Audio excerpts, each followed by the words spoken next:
I am not thinking in it because I know 30 matches is going to be very difficult, and we are not contender. Of course, if we are in the day 35, like now, maybe I can speak differently. How we are now, I am so proud of the players, how they are taking the challenges we are sending in the dressing room. But is the reality. The reality is everything we are achieving, but the reality as well is the difficulties we are going to face. And Premier League is very difficult, and our target in 38 matches we'll see it. But of course, now we are feeling good and feeling strong and feeling comfortable in the position we are. First of all, congratulate Villa because they are a really good side and they are really good at what they do. We had some difficulties in the first half, especially with very unusual giveaways that we have given after regaining the ball, which is a really dangerous moment against them. And in the second half, we started really well, much more positive. We generated chances, scored the goal, and my feeling was that we're going to go and win the game. And we could have lost it before, again with two very dangerous individual giveaways. And we didn't. We had two chances to score. The last one went the ball across Declan and we didn't capitalize on that. And then his goal kick long goes there. Second ball, we put it away for a throw-in. They play fast. A lot of chaos in the box and they managed to put the ball in the top corner. Today the result could have been different. The reality is not, and that's the step that we have to make. I mean, we've been 18 games unbeaten and still we are there, very close to each other. And that's the level of the league, and we know that that's the opportunity that we had ahead of us, and that's it. Now it's time to bounce back. They have given me all the right reasons to think that we're going to continue to perform at the same level, because what the boys tried to do today again with the schedule that we had, it was amazing. So move on.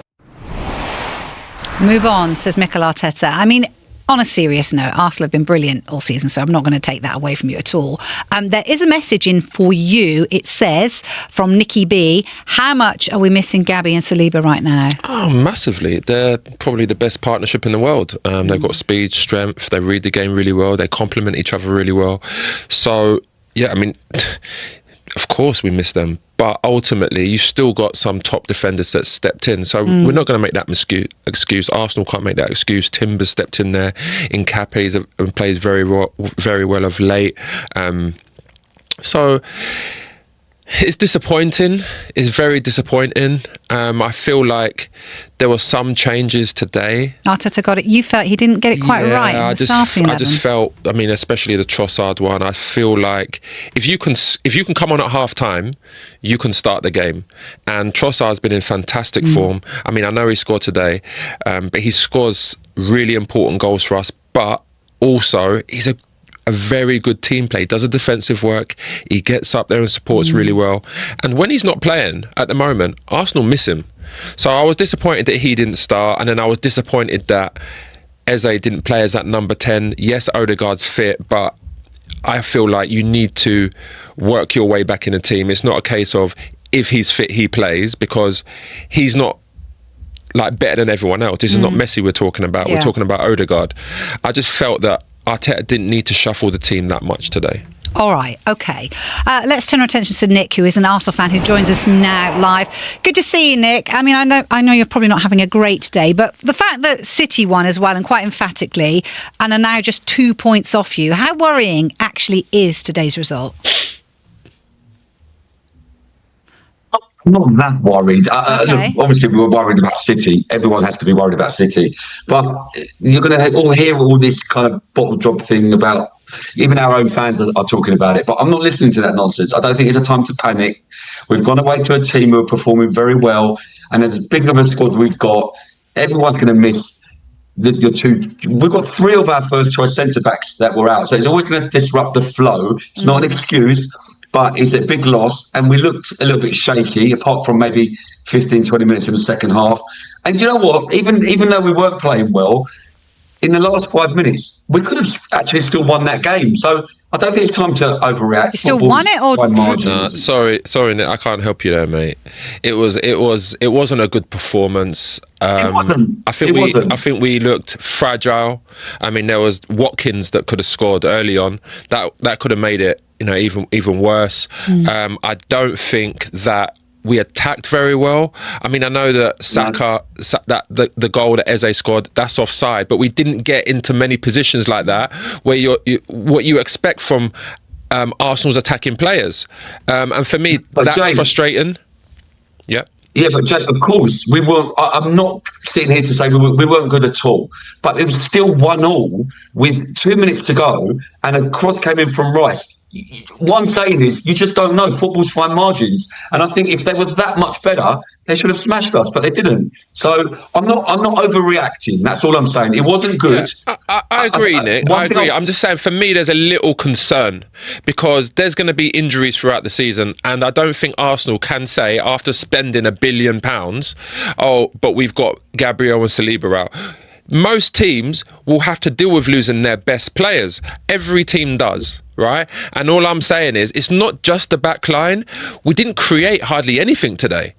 And that's a problem for me because you got the likes of Saka, you got Odegaard who come in today. Declan Rice has been fantastic. I've never got a bad word to say about Declan Rice because he works really hard up and down. For me, he's the unnamed captain. He leads by example all the time. Zubimendi's been fantastic this season, but we looked really blunt in attack. That's a problem. Is it just a bad day, though, Nick? Every team can have a bad day, right? Yeah, but we haven't scored many goals in open play, and to me, that's a bit of a concern. Well, I tell you my real worry. This is my real worry, right? Because it's been a bad couple of weeks as well. I don't know if it's the elephant in the room behind closed doors, but the state of us by this time every season, given we've probably got the best squad, as you say, in the league, how is it that so many of our players either are looking leggy or they're on a treatment table at this stage of the season every season? Every team in the Prem that's in Europe has played the same amount of games as us.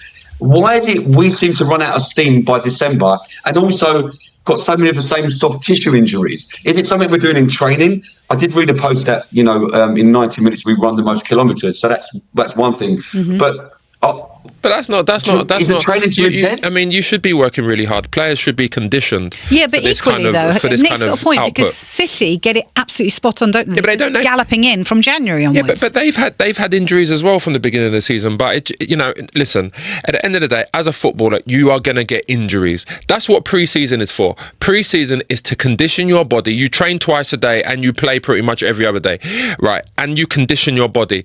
You are going to pick up injuries. It's just unfortunate sometimes. Yes, there are some soft tissue issues. Pardon? We look leggy as well at this stage every season. It's not just the injuries. Again, I said the same thing. It just seems like Arsenal start the season really well and it gets to like the kind of now situation and then there is concerning performances, let's say. I'm definitely not panicking and say, oh, here we go again. I'm not saying that. But Nick already said that at the beginning. Your own fans are starting that dialogue. Look, there's a question into you there, Jay. From Roy, do you not think Arsenal need to change manager if Arteta can't get this over the line this year? What do you both think? Jay first. Yeah, you'll put me on the spot here.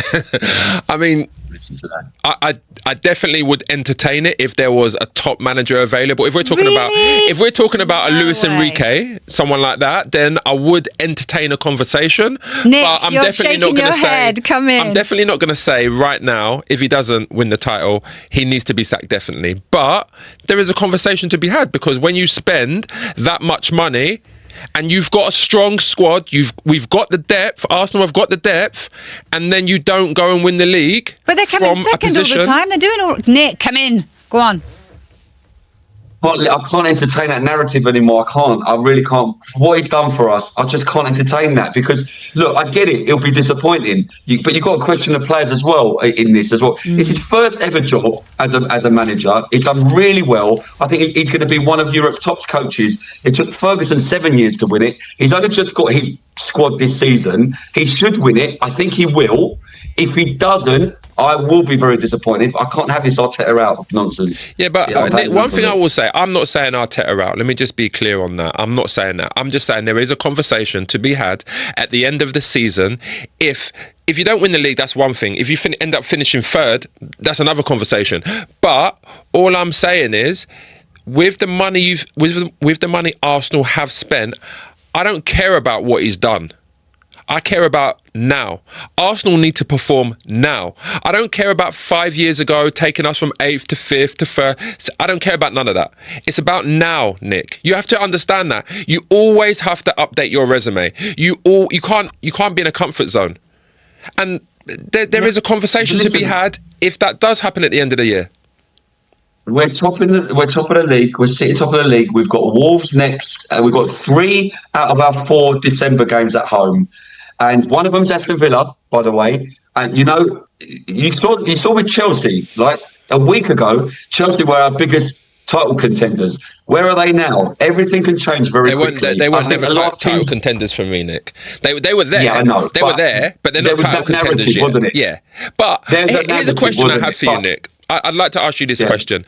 Do you think Arteta made the right decision bringing Odegaard straight back in? Or do you think that he should have started Trossard? Because if Trossard can come on at half-time, that means he's fit to play. Trossard, for me, is one of my favourite players. Yeah. I think Trossard should have started, but he went off injured, remember? So he probably wasn't 100%, and he probably shouldn't have started or even come on. I think he came on because Eze was so poor and he lost his man. And I think that's why Trossard came on. Odegaard was our man of the match. And his running stats, he ran 11.7 kilometres. He was on the ball all the time. He made things happen. I think Eze is a big game player in terms of he has moments, but I think when you're away from home and you're coming against a really intense team, I think Eze can go missing for 60, 70 minutes. So no, I don't agree. But Trossard, if he's fit, starts all day long. Brilliant from you tonight, Nick. Enjoy your evening. These two could go on forever, so sorry, I've got to stop. Because actually, we have to move on to James, who is an Aston Villa fan. Welcome, James. You must be feeling pretty sprightly this evening. You've won 9 of your past 10 league games. You're in the title race, right? Well, where are we in the league? I think you're 3rd now. I think City have bumped you. Are you genuinely title contenders though? Seriously? Yeah. Genuinely. Why not, Jay? Why? What's your reasons for not? Mm-hmm. I'm just asking you if you're genuinely title contenders, or are you happy to just be where you are? Look, I'm a realist, so Thank you.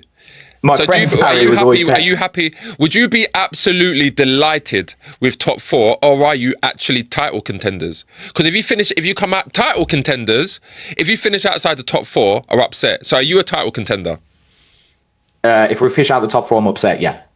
Okay. Yeah. Fair play then. Because they're 3rd and they're 3 points off Arsenal, who are 2. Why really not? We've got one of the best managers out there in the league. I'd agree with that for sure. We've got depth in our squad now. We've got actually players across the midfield. Our midfield is insane. It's packed. Yeah, I love We've got Onana, Tielemans, Kamara. We've got McGinn. We've then got attacking talents such as like Rodgers. We've got Buendia. We've got Marlon. Why were your fans hammering Rodgers early on in the season then? Because he was terrible. Like you can have bad runs in the season. Saying he's not. I heard some of your fans saying, "Oh, he's not the player we thought he was," and blah blah blah. Now you're saying he's amazing. He's this and that. Yeah, come on. Well, fans can be a bit fickle. I think you a couple of weeks ago might not been saying the things you're saying about Arsenal tonight. Thank you. No, I would always say the same things. I'm very consistent. You carry on, James. Let's talk about Buendia because he's having a bit of a renaissance, isn't he? How good was he today? It's fantastic. Like he's like a phoenix rising from the ashes. He reminds me of Alan Hutton back in the day. James, I love your analogies tonight, mate. Honestly, I do. So do I. But he's awesome. He's been absolutely brilliant this season. One thing we've always said about him is that he's a bit lightweight. He can get knocked off the ball too easy. But I think he's really worked on that. And he comes on. He tries to do a little bit too many flicks and stuff, and doesn't keep it that simple. But he's popping on with the goals, and that's what we need. Watkins isn't firing, so we need goals from around the team, and Buendia is certainly delivering that. James, one thing I will say about Buendia, I've always really liked him as a player. I just feel like he wasn't always in the right position, and that's because of Morgan Rodgers playing so well and being so dominant. But he's definitely got a great technique. He can shoot with either foot. He gets into them little spaces in between the lines. He's creative. And I always say, creative players are going to lose the ball a lot more because they want to try and get goals and get assists. I think he's been fantastic. Like you said there, he was a bit lightweight. That ACL injury obviously kept him out, but when you're injured, you're in the gym a lot. So you're doing, you're strengthening. But he's a great player to have. I mean, he's a great squad player to have as well. But I think he's got the potential to start. Yeah, no, 100%. I think it's interesting because he can sometimes be a little bit inconsistent. Like a couple of games ago, he was a bit of a non-starter. He didn't really do much. But today, I think Emery noticed. I actually said just as he was bringing on Sancho and it was Sancho and Buendia, I think. No, Buendia came on, but Sancho was coming on, and your back four looked leggy. Your back four, they were falling over the ball. We were getting chances, and Emery was going for it. Emery was like, we're gonna win this, and we did. We did with the last kick of the game. Buendia. All right, James, don't rub it limbs, in, mate. Limbs. Clinton, you were watching the game between Man City and Sunderland. We'll talk about the significance of what happened with Arsenal earlier and their win this afternoon. But we need to talk about the man we just heard from, Ryan Gyökeres, in that game. Most touches of any City player, 2 assists, 6 chances created as well. He was sensational, wasn't he? Yeah, he was exciting. He coming for Reinders, and Reinders can feel a bit disappointed because he scored in midweek, but Pep seems to rotate the two of them at the moment, but no, he's got some ability, Cherky. He was a big player in France, and yeah, he's coming over. It takes a bit of time to come over and adapt. He's an international, so Deschamps relies on him, so he must have ability to get into that French squad, and yeah, he has got some natural ability. He can cause a lot of problems, and he was showcasing his ability. He's not afraid as well, so he's not afraid. He gets on the ball, and he wants to make things happen at the moment. But yeah, I thought he was outstanding. You see Phil Foden's reaction when Foden scores the header from his great little Rabona that he does and the little trick. Even Foden says, I can't believe it. You're nearly as good as me, but keep trying. It was an amazing piece of skill, wasn't it? No, it was brilliant, to be fair. He just sat down the defender, and he can just cross it normally, but he just does the little Rabona, and the header from Phil Foden's outstanding into the roof of the net. What's that face for, Sherwood? It's easy, isn't it? I mean, he's a professional footballer, isn't he? I mean, He should be able to do it. Yeah, of course he should. But it was sometimes it's a bit simple. never tried it because it's like ludicrous, but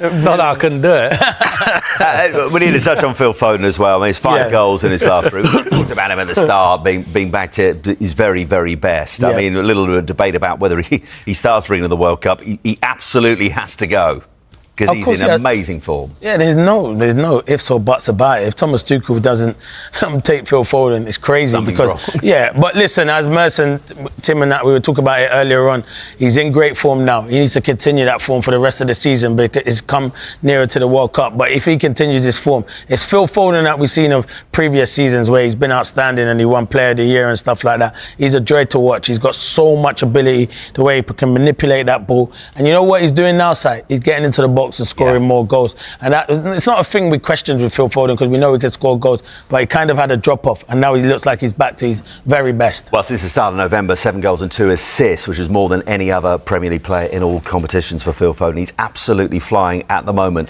We'll come on to Sue to talk about that Villa-Arsenal result earlier, but they're absolutely in this title race. We never said they weren't, but we've worried about their credentials as to whether they can push Arsenal and indeed overtake them. Brilliant performance today. They responded to what happened at Villa Park, but defensively at times they still look so vulnerable, don't they? Yeah, they do. They still make mistakes. I'm not saying Sunderland created a lot of chances because they didn't, but Donnarumma had to make a big save from Isidore where Ruben Diaz, he takes a chance. And that's how Man City want to play, and they've always played when they're trying to play out from the back, and Isidore does well, but the save from Donnarumma is outstanding, and they're going to be like that. They're going to be open and expansive, and that's just how Man City are. And I feel like this season side, they're just going to have to outscore teams because, as we said, they're conceding a lot of goals. It'll give them confidence, a clean sheet. Well, our friend, the Opta supercomputer, doesn't fancy them much, 16.1%. Yeah, but that's because Arsenal have been relentless and have been outstanding, to be fair. But they've got a nice run coming up. They've got a massive match to come away at Real Madrid midweek in the Champions League. But after and they need to get a result in the next 3 games. They're under pressure, aren't they? They are under pressure. And then it's Crystal Palace at home. They've got Brentford in the League Cup at home to come after that. And then West Ham at home, Nottingham Forest away and Sunderland away before that home game against Chelsea. It's a good, decent run to keep the pressure up on Arsenal. I know it's a decent run when Merce looks at me and raises his eyebrows through his glasses. So I know it is a very decent run when he does that. This is the most animated he's been since 3 o'clock. Yeah, when he did that to me, I know there's something because he's been sleeping on that game. So when his eyes started raising, I'm thinking, yeah, he knows the title race is on. And them run of games they've got, they're very good for Man City. And obviously, you look at Arsenal. Arsenal have some all right fixtures as well, but they've got Aston Villa to probably play in 2 or 3 weeks as well. But no, that big result for Man City. All they can do is keep winning football matches and putting pressure on Arsenal. Right, so let's talk about the game you watched all those hours ago, watching that dramatic finish as Aston Villa beat Arsenal by 2-1. I mean, what a finish from Emery and Gyökeres. Chaos in the area right at the end, 95th minute, he scores the winner, and the stadium absolutely erupted. I mean, Mikel Arteta, it's now 6 defeats against Aston Villa. The only other side he's lost more times against is, of course, Manchester City. So why do Aston Villa, like we saw a couple of seasons ago, seem to have Arteta's number at the moment? I suppose we can look back and talk about Unai Emery, which we spoke about at the start of the show, and what a very good manager is, and tactically how good he is, and how detailed and meticulous in all of his planning. I probably would say a draw would have been a fair result of the game. It was a brilliant game. You got 2 top teams. You could just tell were so in form, and it kept going from one to the other. You kept coming to me and I was saying, oh, Arsenal are on top now, and then you'd come to me 5 minutes later and I'd say Aston Villa are on top. So it was a very tight game, and it was real small margins. Yeah, I think of, Aston Villa's goal where Matty Cash scored. Eza just switches off. He's looking at the ball, doesn't see the run, and little things like that, moments of quality. Buendia coming on, and we thought he was leaving, didn't we, in the summer? The way that Unai Emery's really getting the best out of him, it falls to him in the area. Last kick of the game, literally, and what a finish it was. So you just feel, we spoke about our Aston Villa in the title race. You just think that talk's going to intensify now after that result. Well, Unai Emery said afterwards, they're not title contenders. Yeah. You can understand why he's going to say that, but then you have to look at their league position, sitting in 3rd. They've closed the gap on Arsenal, and this run of form, 9 wins in 10. That alone makes you title contenders, given the position they're in. Yeah, and he's obviously trying to take the pressure off his players as well, and he'll know only the squad of players that he's got. And I think we said, looking at it, do they have the squad to be able to compete with the likes of Arsenal in the long run? But the position that they're in, the form that they're in, the brilliant manager that they've got, of course you've got to say that they're in with a shout of competing at least. And I think he'll look in January and probably try and strengthen that squad and maybe bring in some loan players in the positions that he feels that he needs. But I think after this next run of games, we'll certainly see where Aston Villa are, because it's a really tough run. Well, it's Barca that come in the Europa League, and then you're right, it's West Ham away, but Manchester United home, Chelsea away, and then Arsenal away again. Were they to go to the Emirates and do what they did today, then they absolutely are title contenders. I think we would all change our mind then, wouldn't we? I think if... would you? No, I'm sure, because you just think it is still a long season to go. But if they go and do that, of course. But just a brilliant result, a really good game of football. Of course, Arsenal are missing players, aren't they? The 2 centre-backs. Yes, they've been able to cope without them, but they do make a huge difference. So sort of having them back and having that quality, we've said the strength in depth has really helped Arsenal. But yeah, they'll be hoping that they can get them back soon. Mikel Arteta has made it clear that Arsenal will need to unleash their complete player against Bayern Munich. The Gunners host the German champions at the Emirates Stadium on Wednesday, and one man in particular could be decisive. Eberechi Eze, described as a very complete player by teammate Mikel Merino, is emerging as one of Arsenal's most dangerous weapons ahead of their Champions League clash with Bayern. The 27-year-old announced himself in North London with a stunning hat-trick in his first derby since arriving in a £67.5 million move from Crystal Palace. His 3 brilliant goals dismantled Tottenham, and truthfully, he could have scored even more. Merino believes every one of Arsenal's 8 summer signings has lifted the squad's level, helping the team build a 6-point lead at the top of the Premier League. But Wednesday's matchup is different. Bayern Munich, the reigning Bundesliga champions, represent the toughest test yet for Arteta's side. Speaking after the win over Spurs, Merino praised Eze's qualities and hinted at the impact he could have in such a high-stakes European battle. We've brought in a lot of players who can make a difference. But you can see that other teams have spent big as well, the Spain international said. Individual brilliance can win matches, sure, but in the end, it's the team that matters.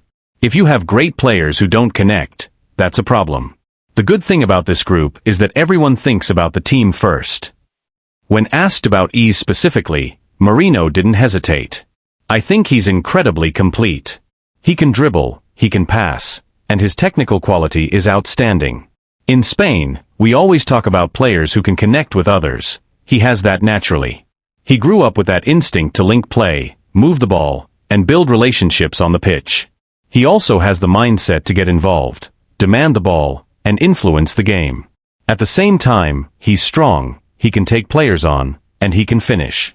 He's a truly complete signing. Mourinho also touched on how the modern game often reduces players to simple numbers. These days everyone judges players by goals and assists. That's just how it is. But as footballers, we see the deeper qualities he brings. The technique, the movement, the intelligence. Even in training, you can tell immediately how special he is. Yes, he's scoring goals, but he's much more than that. He's an exceptional player, and we're incredibly lucky to have him. He can play in several positions and adapt to different systems. He's been a huge addition for Arsenal. Beyond the technical qualities, Mourinho believes Iza's attitude, and the healthy competition within the squad, will be crucial in Arsenal's title push. You can hear the calm in Eberechi's voice and see it in the way he carries himself. He's confident, grounded, and every morning we sit together in the sauna at the training ground and talk about everything, he added with a smile. He's a great guy, already fully integrated, and we need players like him. Competition is fierce. There's so much quality in this squad. That's exactly what the manager wanted, as many top players as possible, all ready to play. It makes his decisions tough, choosing who starts and who doesn't, but it also pushes every one of us to give our best in every session. And that's why we're improving as a team.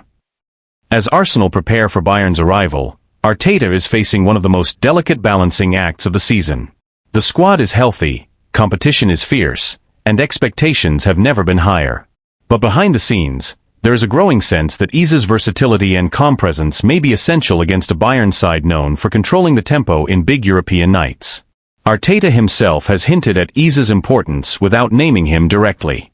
After the Tottenham victory, the manager spoke about the need for players who can break pressure, dictate rhythm, and stay composed when the game becomes chaotic. Those inside the club believe those comments were aimed at Iza as much as anyone. The coaching staff has been particularly impressed by how quickly he has adapted to Arsenal's positional play structure, a system that demands far more tactical discipline than what he was used to at Crystal Palace. Analysts at the club point to his growing influence not only in the final third, but also in build-up phases, where his ability to glide past pressure could help Arsenal bypass Bayern's aggressive midfield line. There is also an awareness that Bayern's fullbacks tend to push high, leaving spaces between the lines. Iza's skill set, sharp turns, deceptive acceleration, and precise final balls, could be exactly what Arteta needs to exploit those gaps. Outside the club, pundits have already started circling Wednesday's match as a defining moment for the £67.5 million signing. Some believe that if Iza can impose himself on a Champions League quarter-final against Bayern Munich, it will confirm his arrival among Europe's elite creative players. Former players have echoed that sentiment. Several ex-Arsenal figures, speaking on television over the weekend, highlighted the need for someone who can change the temperature of the match with a moment of calm or an unexpected burst of creativity. Iza, they argued, is one of the few in the squad capable of both. Meanwhile, Bayern Munich come into the match with their own confidence. Their midfield trio has been one of the most dominant in Europe this season, and they have shown a repeated ability to suffocate opponents early. That dynamic is precisely why Arteta may lean on Iza's composure. When the game tightens, Arsenal will need a player capable of slowing it down, protecting the ball, and finding solutions in tight spaces. Within Arsenal's dressing room, Mourinho's praise reflects a broader consensus. Senior players have reportedly been struck by Iza's humility and work ethic, qualities that have helped him integrate seamlessly into a squad that already had strong internal chemistry. Staff members describe him as someone who never forces the game and lets the match come to him, characteristics that could prove invaluable in a high-tension Champions League tie. As kickoff approaches, the narrative surrounding the match has shifted.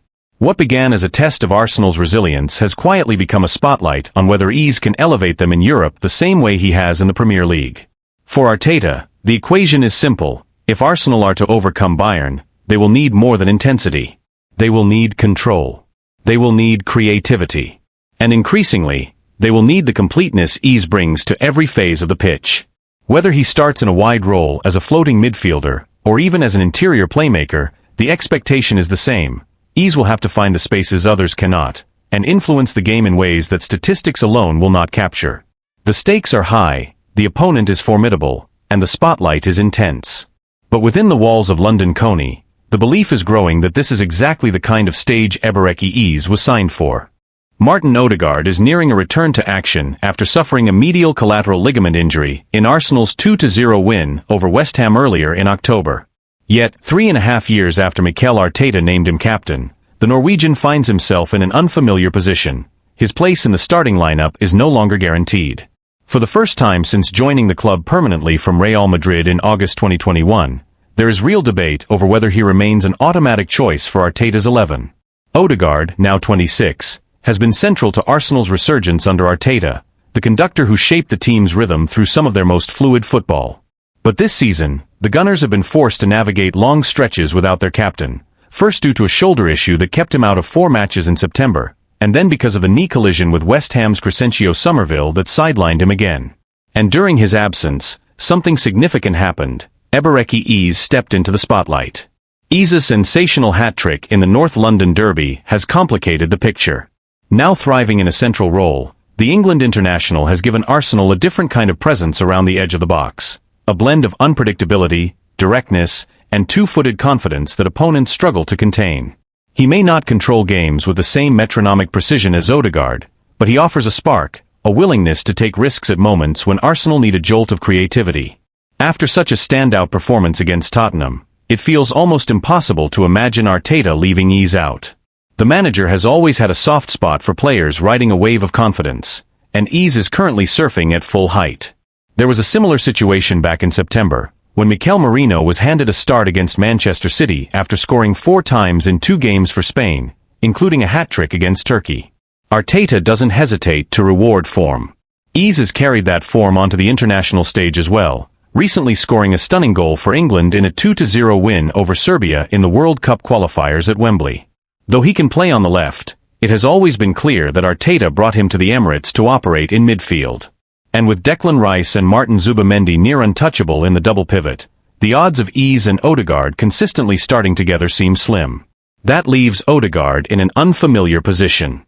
He needs minutes to rebuild sharpness, yet Arsenal's medical team won't rush him. The plan is likely to ease him back through short substitute appearances before restoring him to larger roles. But even once fully fit, Odegaard faces genuine competition, because Eze has shifted the landscape.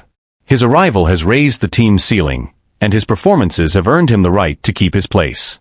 Before the dismantling of Tottenham, Eze had scored only twice for Arsenal, one against Port Vale in the Carabao Cup and another versus his former club Crystal Palace, a clever finish that sealed victory.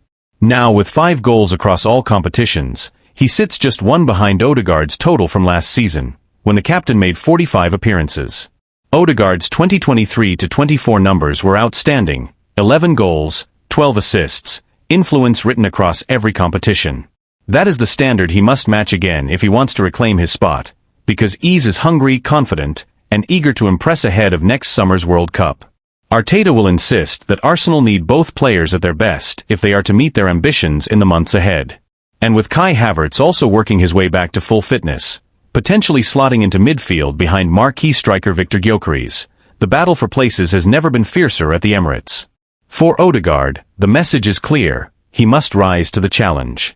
His leadership and quality remain unquestioned, but he can no longer rely on reputation alone. If he embraces the competition and fights his way back into the side, his return could push Arsenal to even greater heights. And if the team has already reached this level without several key figures, the potential for what comes next may be even greater. Inside the club, staff members are quietly acknowledging that Arsenal are entering a new phase, one where no player, not even the captain, is immune to tactical evolution. Arteta has spent the past 2 seasons building a squad capable of sustaining pressure across multiple competitions, and the emergence of Eze is a sign that the manager's long-term planning is beginning to bear fruit. Depth is no longer a luxury, it is a necessity. But with depth comes difficult decisions. Arteta has always valued balance in midfield, and the contrasting profiles of Odegaard and Eze force him to reconsider what type of midfield best suits the team's ambitions in Europe and the Premier League. The technical control and spatial awareness that Odegaard brings have defined Arsenal's identity under Arteta. Conversely, Eze's dynamism, physical presence, and unpredictable touches give Arsenal a new dimension, especially against teams that sit deep or defend aggressively in central areas. This internal shift has also caught the attention of analysts and former players. Several pundits have begun to question whether the captaincy should guarantee a place in the lineup, especially at a club with ambitions of challenging for the Champions League. Others argue that Odegaard's leadership is too valuable to sideline, pointing to the standards he sets in training and his influence over younger players. Those debates are already spilling into the media, and they will only intensify as the season progresses. There is also the tactical question of whether Arteta might eventually experiment with a system that accommodates both Ease and Odegaard, something he briefly attempted earlier in the season during the win over West Ham. But with Rice and Zubimendi forming an almost impenetrable midfield pairing, any reshuffle risks destabilizing the defensive structure that has made Arsenal one of the most resilient teams in the league. The manager has hinted that he is open to adjustments, but only if they enhance the team's overall cohesion. For Odegaard himself, the challenge is as much psychological as it is physical. He has worked hard to cultivate an image of calm authority, a leader who raises the level of those around him through clarity and consistency. Now he must show that he can adapt, compete, and respond to adversity. His teammates still speak of him with admiration, describing him as one of the most studious and detail-oriented players at London Coney. They believe that once he regains full rhythm, he will naturally reassert his influence. Yet even they acknowledge that the landscape has shifted. One senior player privately remarked that, "The team is different now, Ease has changed what we can do in the final third." That sentiment reflects not a lack of faith in Odegaard, but an understanding that Arsenal have evolved while he has been sidelined. For Arteta, the ideal scenario is straightforward, a fully fit Odegaard competing with a fully confident Ease, creating a level of internal competition that lifts the entire squad.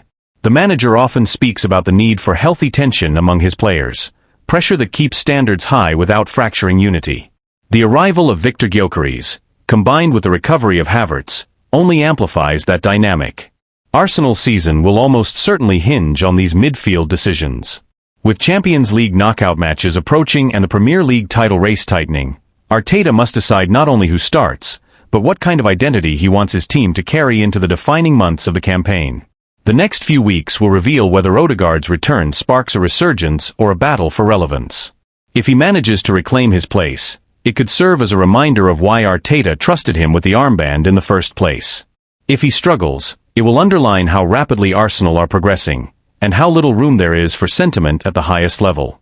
Either way, the captain's response will shape not just his future, but the trajectory of a team that believes it is on the brink of something significant.